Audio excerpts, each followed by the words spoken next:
Bharuch civil હોસ્પિટલમાં આગ લાગે તો તકેદારી કઈ રીતે લઈ શકાય તે માટે આજ રોજ ભરૂચ નગરપાલિકા ફાયર વિભાગ અને એસઓજી દ્વારા મોક ડ્રીલનું આયોજન કરવામાં આવ્યું હતું। જો કે પ્રથમ દ્રષ્ટિએ લોકોને આગ લાગી હોવાની જાણ થતાં લોકોમાં દોડધામ પણ મચી ગઈ હતી।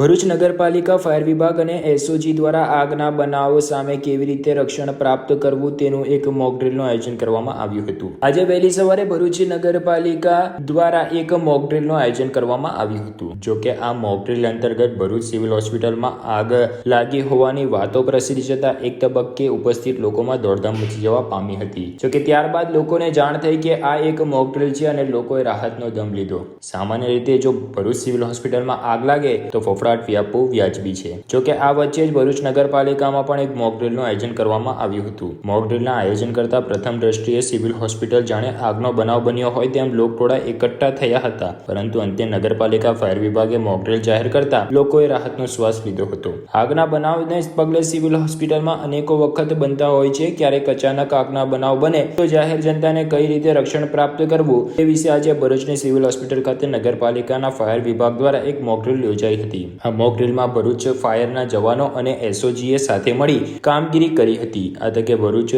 ફાયર ઓફિસરની ટીમ અને એસઓજી સ્ટાફ હાજર રહ્યો હતો।